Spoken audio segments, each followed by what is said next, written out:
All right, all right, all right. Hey there, welcome back. How fitting is it, like this is your Alex the Love Engineer, that we had technical issues with this podcast as we talk about the topic of digital dating. I just feel like it all works out. And so Dr. Joy and I are back to get into the conversation around digital dating and relationships. Like, how is technology impacting our love lives today, right? When they came out with computer love, we are convinced that this is not what they had in mind. And yet, here we are. Dr. Joy, want to chime in? I want to make sure they can hear. In the comments, can you hear Dr. Joy? Look, I'm just going to, again, go through, like, as an intimacy coach, doing the intellectual, emotional, spiritual, and oftentimes fun physical talk about how we can be more intimate. Sometimes the kind of advantages of digital dating can be a disadvantage because, like, I know people that will hide behind the screen, and the same way they do it with their comments about everything else in pop culture, they'll do that same thing in their digital life. It's like, in their dating life, they will kind of have like an additional personality. And I've used these dating apps, use them overseas to just get to know people. And some of them have a bad reputation for just being hookup apps, but all of the apps aren't available in every country. So, you got to do what you got to do in order to meet people and just hope that you're actually meeting a genuine person. And I have definitely met genuine people. My last two love relationships have come from being that smart, ambitious woman that had to use a dating app because the only person that was coming to my door was delivering something. And that's the deal. Many smart, ambitious women, that is the life they live in, right? Is get it done, make it happen. We delivering groceries, we delivering Amazon packages every 2 hours. But so online dating gives you access because amazing, dope people online like yourself. There are dope, amazing people that you'd be interested in dating online. Because like I said, I'm a fan of online dating. We've talked about this before, but I love the point you were just making because I do see this happening. It's like when we talk about how technology is changing relationships. And I say all the time, it's like, Facebook, social media, all that, which we'll get to. It's like they don't create, they just display. Well, some people, I think, are pulling out other things that they had to hide. And so when you're saying like they are displaying them, they're definitely displaying something that maybe would have been revealed in a different manner. So I know some dating apps that will ask you your occupation, will ask you certain educational criteria or like those type of things that you may not have led with if you were meeting somebody in the grocery store. So there's a certain amount of information that is already disclosed to someone, and they're going to have like those different assumptions. So they're pursuing you sometimes not out of wanting to really have a true connection, but it might be for the game, for the wanting to, be a predator. And let me see if I can get a woman that, has this particular category or this particular thing. And, it can be off-putting when you have to keep deciphering and going through that process of elimination before you even get to the point of what we would consider dating. Because like there's the first part of going through and kind of sorting through all the people before you actually start going back and forth and what we could, consider online dating. Like I've literally had dates where I am eating and the person is on the other side of the phone and they're also eating. So we like had a digital dinner date. Good old digital days. Because that's it. You got to know. And I think that's the thing that online dating does do for you. It it causes you to be a lot more suspicious. People don't trust because of this fear. Or like I said, there's a whole show, as you mentioned earlier, it's like catfishing is a thing because people are putting up personas. So it's like, how do I know if somebody's being real? How do I know? And in some cases, it's actually no different than you being able to know when you were in the grocery store. So I think we like to believe that somehow it is significantly different. The reality is people, there are people who are with people for years and don't know them. So if somebody doesn't want you to know them, unfortunately, you don't know them. But that's where, again, it's like trusting in love. And I say all the time, and it's not popular, but you attract the energy you give out, whether you realize that or don't. So it's like, well, nobody online is trustworthy. And it's like, but then you got to check in. It's like, where are you lying to you? Because true. Right? You can't be, if you only attract liars, that means you too are a liar about something. You might lie about different things, but you lying nonetheless. So what you attracting is identical to the frequency you vibing I can on. definitely, I can definitely see that. I do also think, as I mentioned, there are some people though that are playing games. Oh, for sure. And they're good at playing those games. They're good at stringing you along. I even had a scammer at one point that, after a few different exchanges, he said he was a flight attendant. No, he was a pilot. Oh. And was like flying in like all these different countries. This was during like the pandemic time. And we even did like some audio messaging kind of going back and forth as well. And he was in Morocco. I guess he didn't realize that I had been in Morocco before, and asked me for some phone cards and for like internet use or something. And I was just like, no, all of the hotels have internet that you can use. For sure. Yeah, so like that was the end of that. But it was like, I was excited. I was talking to some of my friends about him. Oh yeah, he's a pilot and he's here, he's there, and yeah, scam. And that's the key, is ask a few questions. Because again, I want you to know that there are good, genuine people online, and you don't have to be afraid of it. I think that's probably my message. Because for every scam, like I said, I got people who get married. And they met online too. And so it is a matter of, yep, you might have to kiss a few frogs digitally to get the prince. But it's like, but know that if you stay open is what I've learned, to go through it, then it's this whole thing. It says, what's your advice for people who are looking for love in this generation of catfishes and liars? Well, you know what? I will actually say there are two things. Ask the right questions. And as you said earlier, Alex, being able to really kind of decipher some of the truth and the lies the same way that you would if you were meeting somebody in a grocery store. Yeah. But then the second thing I think is being intentional and really like stating your truth as well.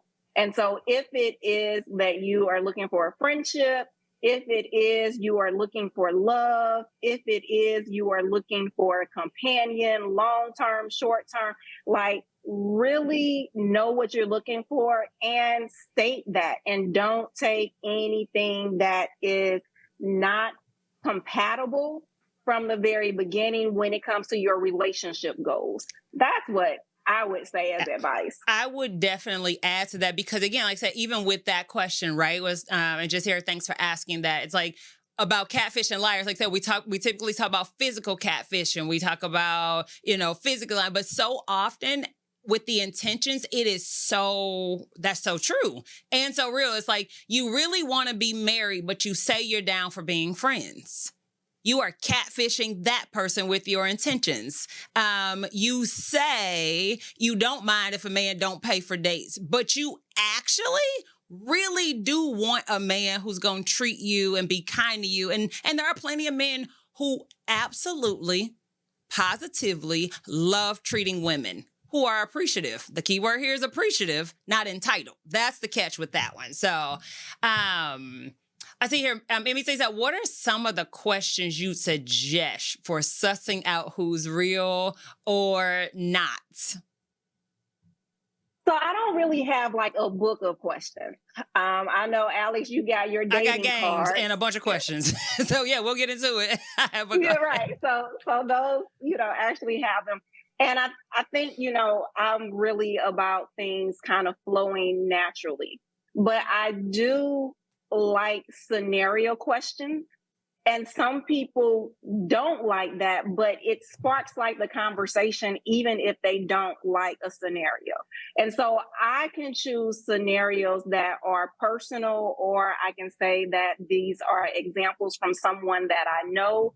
I can use a movie, I can use a poem, I can use like a headline, and just ask questions like, what do you think about people that are, like you gave the example about paying for dates, people that are going 50-50, and start getting like, not just, oh, it's cool. Well, what's cool about it? Like really try to get deep into how you can kind of understand their values and where they are in the things as far as alignment for what you value. And all of those type of questions can deal around family. They can deal around how they see themselves in the future, how they have reflected on the past. Yep. What types of things do they use for coping strategies? What type of life lessons have they learned about themselves, about things that they want in the future, about relationships? I use a very general question about like, if you could give me an actress or a famous person that you can see yourself dating, who would that be and why? Because now it gives me an idea of like what type of characteristics they're looking for. Yep. So those are some of the questions and ideas about how to ask questions that I have. Yeah, I think that even just closer in is like, because I'm a big fan. I'm like, while you might meet somebody online, I would not recommend you attempting to date them online. So for me, one of the easiest questions to suss out whether or not they real or not is when can I hear your voice? And so to take this conversation offline, because dating online, you can think about it, you can respond, there's a huge delay, but getting somebody on the phone so you can talk and have a dialogue is one of them. It's like, so, this has been great. I'm good. When can I hear your voice? And that'll tell you how at least intentional they are about moving this thing forward. And this is random, we got all these random, getting to know you questions. But one of my favorite ones is, what are you excited about right now? And just in their general life, because again, because most people haven't thought about that and most people don't think about that. But whatever answer they come up with, it'll give you insight into where they are. Or they might be like, I ain't excited about nothing. And that'll give you some insight into who this person is. So I think asking some questions that aren't what's your favorite color? What's your favorite food? Because none of that matters. Like, my favorite color is whatever.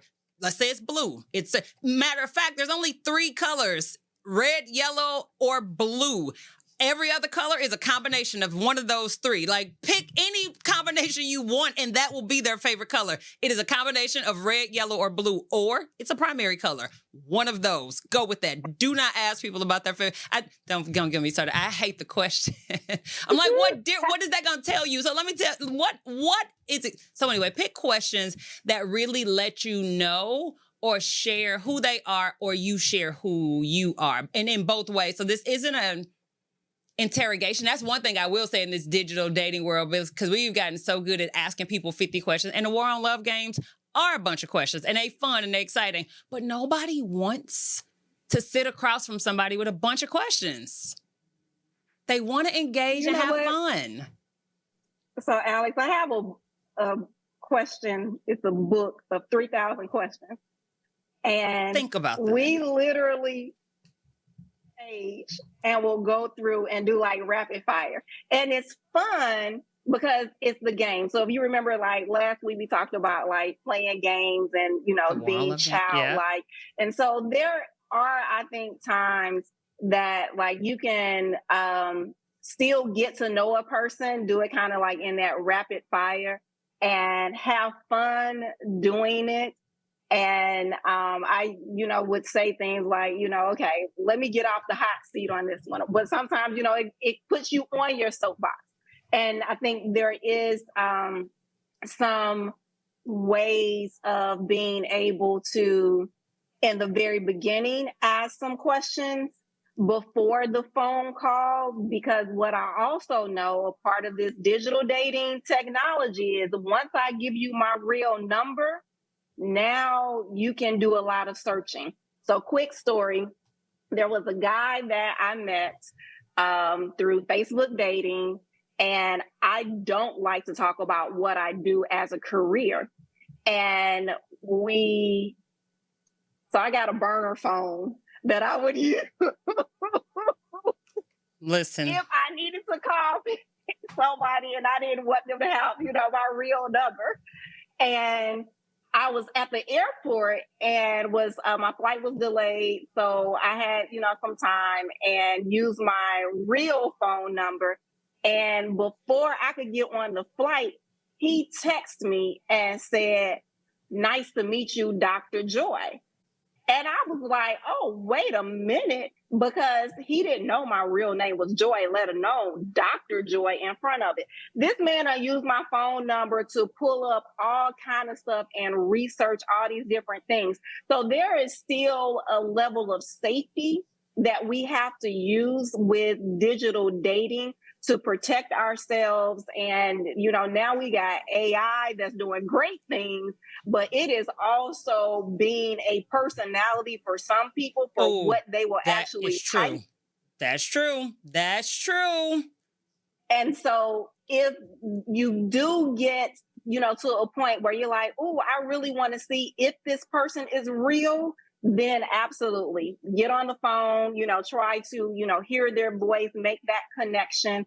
But I think there's, again, that screening process, that sorting, yes, that must be done when it comes to digital dating. I agree. I was like, by the time I got to my location, I was in Atlanta, and then he seemed like he was stalking me. And he even said something crazy like, I just want to make sure that you were financially stable, because the last woman, she didn't have a job and started staying with me. And I was listening to him like, okay, that was because you didn't set up your boundaries right. But just because somebody has doctor in front of their name doesn't mean that they don't still expect to be taken care of.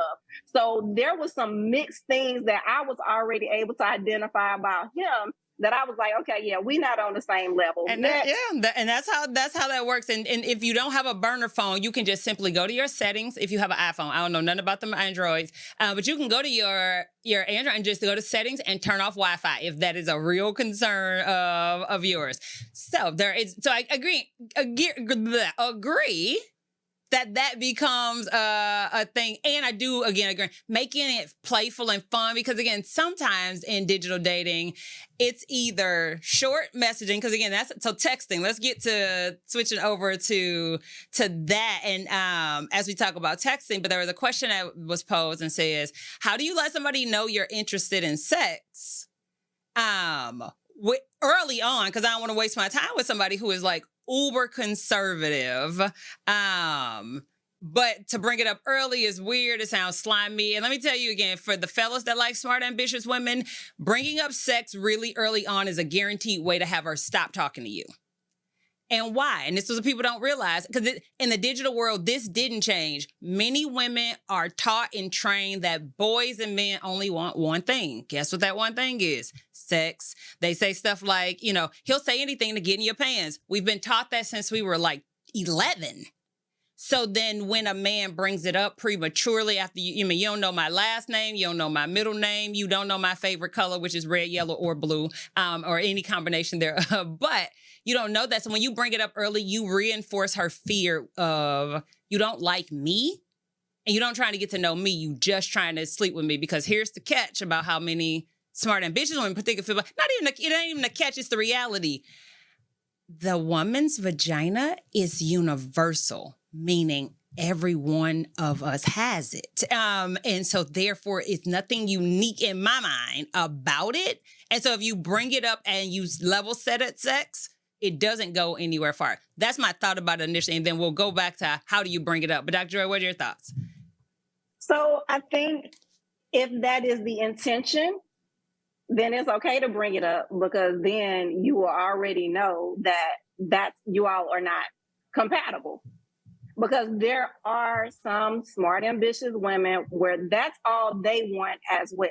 But if we're talking about love and we're talking about wanting to have more than that, then that's where exactly what Alex said. There are so many other things that are more important to learn in the get to know you process, that for someone that is conservative, you can just ask in general, like, how do you see sexuality in your relationships? Yes. How do you see physical intimacy playing out in your relationship? Where does it fit in? And you can even kind of do like some baby steps. So how do you feel about public displays of affection? How do you feel about kissing? How do you feel about on the first date having different signs of physical intimacy? So there are ways that you can ask the question that would still not be that I'm only wanting to talk about sex, but you could also start with understanding how they build up to the point of feeling comfortable about sexuality and physical intimacy. And to also understand that asking a question like, at what age did you lose your virginity, is something that can, if the person is comfortable, can share some other things that may not just be about physical intimacy now, but may bring up some past trauma. So in that process, then now you have to be ready for that person to get deep and get personal, because it's not just all fun and games for everyone. That part and all of that conversation needs to happen well beyond the first few dates. Because again, we haven't established anything. So the question about how early can I tell them that sex is important? You don't even have to tell people that sex is important. In heterosexual relationships, it is understood. If we date and if we going out, like I said, sex is important to everybody, believe it or not. It's just a matter of when it shows up. So there's no question about that sex is important to you. That's understood and known. The question becomes, as Dr. Joy says, if you're trying to get to know me, the question is, when will we have sex? Not if we're going to have sex. And that comes in having the conversation up front. Because, you know, women want, and this is a misnomer, like women are as interested. We don't want it to be the lead, and we don't want it to be the only, if we're trying to get to know you. And you know what? And so I see there's another question. There's another part that I do want to bring up too, is we're also talking about just in general, there are different ages where sexuality becomes more important for women, because we're talking about libido. We're talking about also whether or not someone has had multiple relationships where they have had pleasurable experiences versus individuals that may have had more trauma, or there may be gaps that are also associated with other reasons why physical intimacy didn't occur. And so hopefully whoever asked that question, there was also an awareness of a difference between sex and physical intimacy, because there are other ways of getting your physical intimate needs achieved versus just thinking sex and just thinking intercourse. Well, so that's a topic, you know, my clients, I work with some clients on, you know, some different things individually on that, but, you know, for the purposes of this show, and, you know, since we are also on, you know, our Facebook, we'll leave it at that. Right. We'll get into it, but it's like, but now you can always book Dr. Joy to go into, again, she's an intimacy expert. So if you want to get, and I love that part. What are some tests to see if a person is into me or just talking to me? I think that's one, that's a fear-based question that comes up all the time, right? And it's what we all, honestly, it's like, do you like me or do you just want something to do? Like, are you going out with me because you hungry or because you want to actually be out with me? And this is going to be trite, but it goes back to, it's like, the truth by how it makes you feel. And if somebody's actually interested, you know how it is when you're interested in things, you give it time, you give it attention, or at least you give it information. And so if it's, I'm busy, I can't talk to you at this moment, or, I got to take care of my kids, or they make a point to make sure you are aware. If you are guessing and wondering and all that stuff, that is often the reality of it, where it's like, if I got to ask you, it's like, are you interested in me? Do you like me? I mean, and this is assuming y'all have had some conversations, but again, after a couple conversations, you can feel it. Like, do they reach out? Do they say hi? There's no mistaking effort and activity, contrary to what they say. They just need, and I think actions and words need to match. They may not be, I don't think actions speak louder than words, because breadcrumbing and all these other narcissistic behaviors and words that we've gotten familiar are a thing, but actions need to match words. You know what, Alice, I think this is also a good time, though, for you to kind of share the analogies that you give also about like how men and women process things differently, because like, there's a lot about the what are you doing text and like the kind of short text language versus some other people that like spell all their thoughts out. And, when we're talking about that digital dating, it can be confusing that the effort or the energy isn't there if the text language is short. Oh, that's good. That's fair. And that is that is a fundamental difference between men and women, particularly around why we talk. And digital has not helped us with this, in the sense that men talk to solve problems.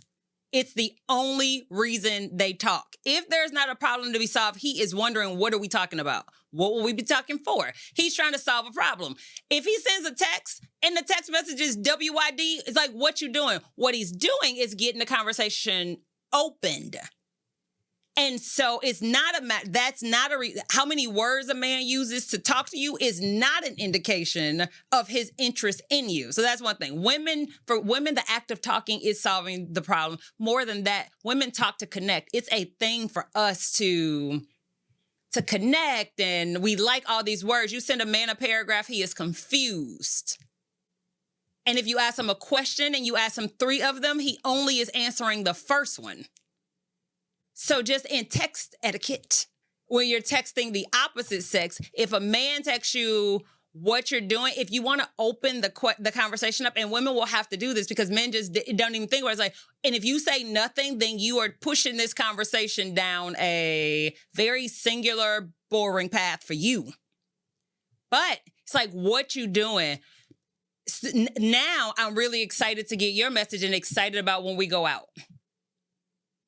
Open it up, because now he can respond. What you doing? Thinking about where you're getting ready to take me on our next date.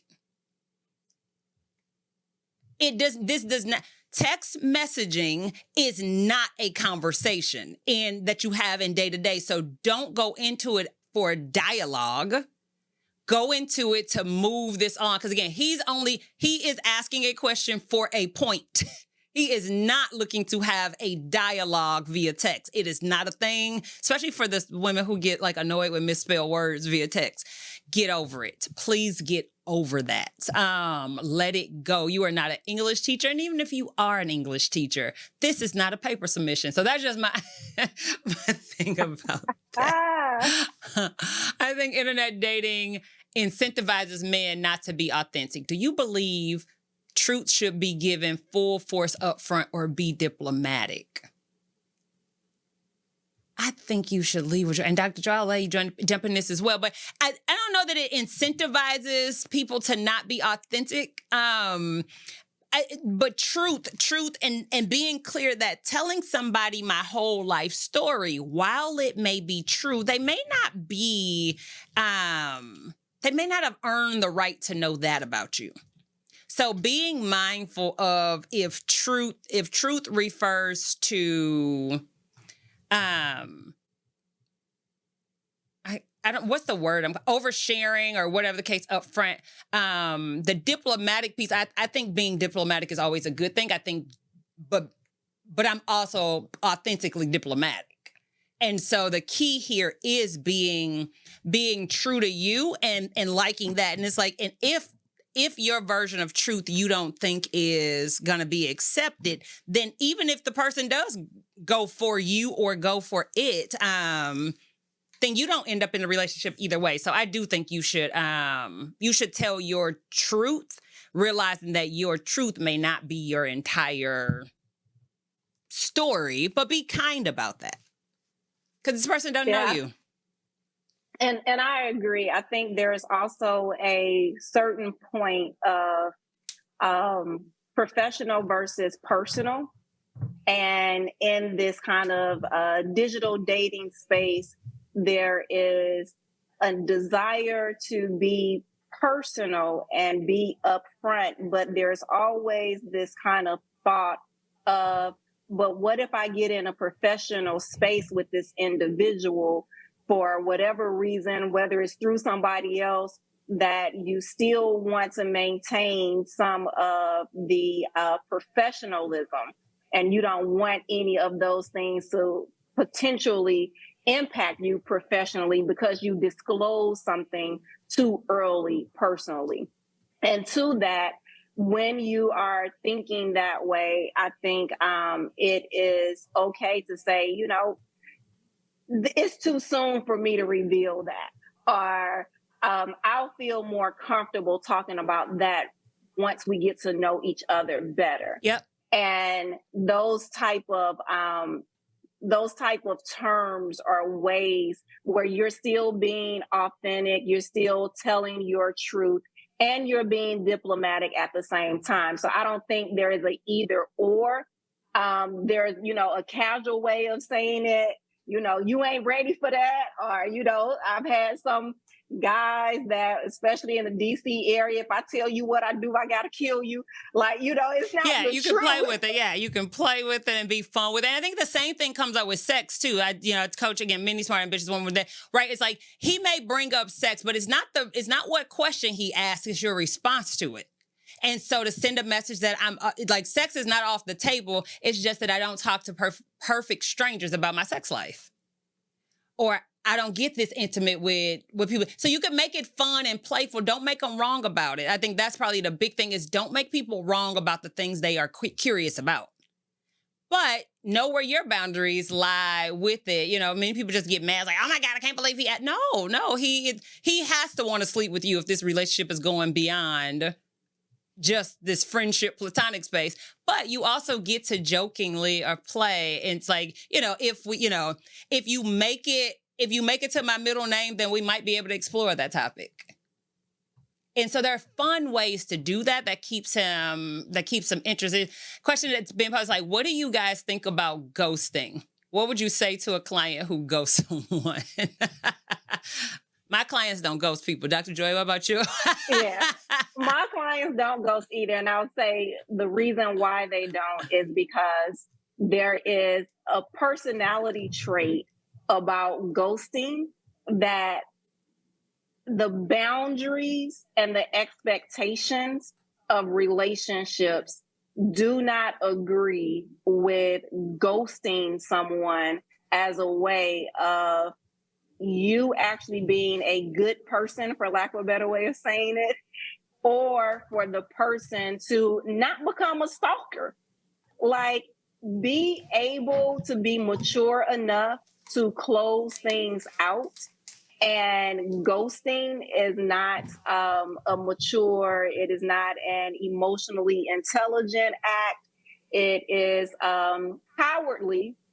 And in other ways, it's manipulative and it adds to other type of personality traits. Yeah. And I say, again, like I say, as a love engineer, again, who bring in logic to love. So like many people, like the point of ghosting is that you are done with the person, right? And you want them to go away. The problem with it, if you ghost them, you now are on their mind more than you ever would have been had you said something. So that's how I coach clients about it. Because again, if you ghost me, then they're like, I wonder why they stopped calling. I wonder what I did. I wonder what, but all the meanwhile, they are thinking about you. So here's free game for how you can what happens when you don't want to keep, hey, it's been really good getting to know you. And at this point, I don't see us going further in conversation. Or, hey, based on everything that we have shared, this has been really, really fun. And it is important for me not to waste your time. So at this point, there's no further connection we will have, or something nice long, but basically to establish it's been great getting to know you and we are done talking. Now I have a caveat. Yep. Go for it. Because my caveat is if it is a just texting conversation, then there has not been enough of a relationship established for those boundaries and those expectations to be established. So I don't need the texting portion to keep going, because I also know that, like, especially when we're talking about like dating apps, people will get off of the dating app, so they never saw it.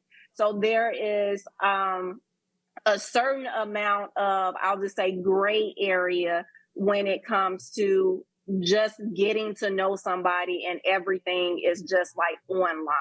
But when it comes to like once you've actually met each other face to face, or you've had phone conversations or something, then the whole concept of ghosting for me is like, okay, yeah, that was a cowardly act. Yep. And even online, like I said, because I have had this personally where you're going back and forth and you think you're having a really great back and forth, and then all of a sudden they just go away. And to your point, they, maybe they get off the app. I'm one of those people. Like, it would be weeks between a response, and it doesn't feel, again, it's a thing. But that's the thing. Don't take it personal. It's probably the thing, especially when you're online, because it is this rapid fire, 25 messages. And you're like, who are you? And what do we talk about? And so making sure you can keep people straight. I think that's probably the big thing as well. Since we talk about online dating, is that you got to make sure you may be meeting many people, but you still are dating individual people. So just be clear and be present as you show up. Otherwise, you get into some serious challenge there. Hold on, Alex, because I made a mistake now. I would just throw out a common name, Michael. Now, I will put them in my phone as Michael 1, Michael 2, but it will also have like the particular app. So it might say, like Michael FB dating 1, FB dating 2. And I made the mistake and text one of them that it was not. Don't. Digital daters, don't do it like that. Don't do it like that.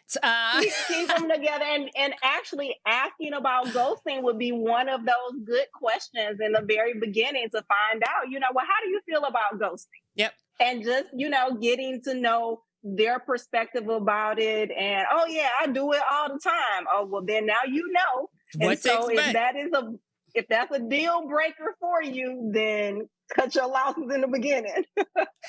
No, and that's a real thing. What if the person uses old pictures to look more attractive than they currently are? They made a show about it. They made a whole show about that. And eventually you get there. So I have old pictures in places, not because I'm here to look more attractive. Literally, I just don't switch out pictures that frequently. So be willing, be open, see if you can't FaceTime. I don't know what you Android users use, but whatever y'all do on with y'all device, do a Zoom date. And so I'm a big fan of doing virtual dates first. And so we ain't got to spend no money. We can get all that out the question. we grab you a glass of wine at your house. They pick their favorite beverage, pull up Zoom, and spend an hour or two together on this virtual date. So I'm a fan of that. And then that way you get to see them, because pictures are pictures. But if you ask me about my pictures, or if you ask me if my pictures are current, you already just introduced a vibe that says you don't trust me, or you don't trust the process, or you don't trust something. But more than that, you're afraid of something. And it just introduces a vibe you don't want. Instead, hey, can we FaceTime? Or like I said, whatever the Android people do, or let's do a virtual date. I think it'll be fun before we, go across the country or wherever it is. Make it light, make it fun. But if you want to just see their face, see their face. Yeah, I've even gone through profile with the person on the phone. So we kind of like gave each other's feedback, like, oh yeah, well, when I read this, I thought about this, or when I saw this, or when I looked at this picture and you'd had this on, then I was trying to see whether or not you thick and all this. I was like, yeah, I purposefully don't have a whole lot of body shots because I know that's what y'all looking for. And it but here's the deal, ladies, is that if you are trying to attract a man, like the women don't want it, but again, if you're I tell there's 3 pictures you must have, and this actually is the question. Like, put up a picture with your full face where you are smiling, not your headshot for work. If you could use the picture for a headshot for work, it is not the right picture for an online dating profile. Just flat out. If you can use it for work, it is not online dating worthy, period. Secondly, put a full body shot, because no matter how you feel about it, men are attracted visually, and he wants to see how you look. Now, you don't have to do a booty shot. That's not it, because unless you're trying to send that message, and if that's what it is, do what you want to do. But do put a full body shot so he can get appreciation for the masterpiece that is you completely. And he ain't got to ask you for it. Secondly, afterwards, and women hate it, it's like when he was like, send me a picture. Well, why? I got pictures on my... No, he wants to know. So men have this thing, and this is, again, insight into the male mind. One, the pictures online are for everybody. They're the pictures that everybody gets to see. Oftentimes when guys are asking for pictures, he wants a picture that he believes is just for him. It's not a matter that he can't go stalk your Facebook page and pull down a picture. That is creepy. And most men know that would be creepy, so they don't do it. He wants to know if you are interested and willing enough to send him an image of you for you. For him, sorry about that. So anyway, put up a full body shot and make sure the picture that you do put up is not your headshot from work. That's it. About that, because I was like, oh no. What is the number one mistake men make with online dating? Dr. Joy, you want to kick us off with that? And then we're going to let it play. Like I say, you guys, this has been a fun episode. What's the number one mistake men make with online dating? So I don't know if this is scientific with the number one mistake men make with online dating, but I do with some of my clients, and as again we talk about like intimacy, there is a desire in online dating to use so much previous information to make assumptions. And so there isn't enough clear communication about what they mean, expect, what their expectations are, what their boundaries are. And there's a lot of fantasy world that gets involved with the online communication. And so that number one mistake is like leading with something that is like a huge turnoff, and they didn't mean to, like even something as simple as, and I'll take this one as a personal thing, but I've heard other people say it too. How you doing, beautiful? Really? Because everybody is beautiful online. My name is right there. I couldn't get you to just use my name, really? But as you said, like, it's okay, let me look past this. Let me see if there, is a little more there. And most of the times it's not. And fellas, the reason that is a thing, and you're like, but why? Because again, I can hear the men being like, but what's wrong with calling you beautiful? If you can copy paste it to 20 women, we don't like it. And so if you want her to know you're interested in her, it needs to be directed to her. So beautiful ain't the problem. Every woman wants to know she is beautiful to you. And most women believe they are beautiful to somebody. That's why they put the pictures up. But if it's how you doing, beautiful, hey, gorgeous, hey, queen, those are copy pastable, meaning you can send them to a bunch. And so it doesn't make her feel special. And all women want to feel special. I think the other number one mistake men make is not reading the profile. And I get it, fellas. I get it. You are visual. Like, again, men, if he likes what he sees, then he will engage. Women usually write like paragraphs. Don't do that, by the way, ladies, because women read paragraphs. Men do not care. Just know that and not because they write wrong. Men and women are just different people, and men are not women, and women are not men. Like, let's just level set there. Anyway, so don't write paragraphs. He doesn't. But one of the mistakes is not looking at the profile and pulling out something. And so that's one thing. It's like, if you go message her, find something in the profile that introduces, hey, in your profile, I see you like to travel. In your profile, I notice you like that. What's your favorite trip, or what's your next trip, or whatever. Pick something based on her profile. It'll give 2 reasons. She'll be like, oh, he's paying attention to me, which is important to her, because she already on this group, this Cinderella format, where there's a million women she trying to get chosen by one of these guys. It's very depressing in that way. And that it communicates your intentionality, because that's the other thing that women get frustrated by, particularly smart, ambitious women, is this notion of like, what do you want? And know that her first mind may be that he only wants sex. So she's trying to suss that out at the beginning. So while men are worried about being catfished, women are worried about being used just for sex. So I think that's one of the number one deals. And we could probably do this all day, every day, and twice on Sundays, right, as we talk about this. What's one last piece of digital dating and relationship advice or insight you would give in 30 seconds? Go. Do it. Have fun while you're doing it. Be intentional, clearly communicate. And I know you said just one, but wrap all of that up so that that positive energy is there, and go into it with an open mind. I would echo that. Have fun. Like, digital dating is not going anywhere. You can meet great people online. And I think that's it. It's going with the mindset that if a great person like you is online, whether you online in these Facebook streets, whether you online in these Instagram streets, whether you online in these TikTok streets, wherever you are online in these streets, there is a great person also online looking for a great person like you. So just be open to that. I've heard people like, oh no, you can't talk to me on Facebook. You can't talk to me on Instagram. You can't. What? I don't know where that came from, but get rid of that, because you never know where you may meet that special someone. And online just gave you access to billions of them. And you only need one to work, maybe 3, depending on what kind of lifestyle you live in. But whatever, they could be they could be online. It is always a joy.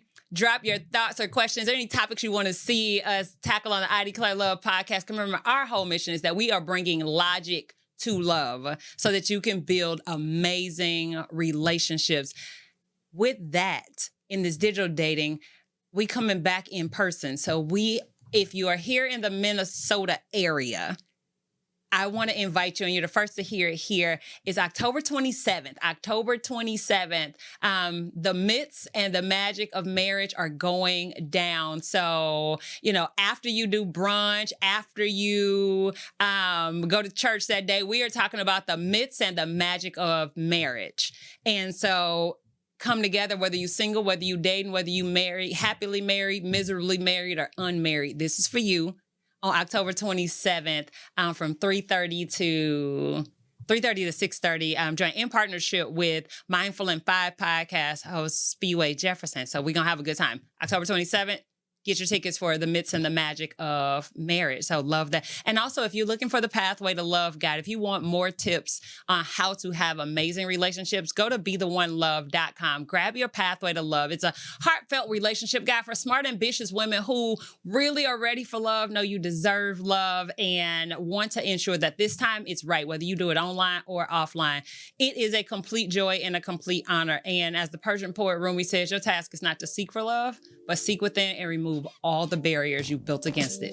Grow in love. MBC. No relation to NBC.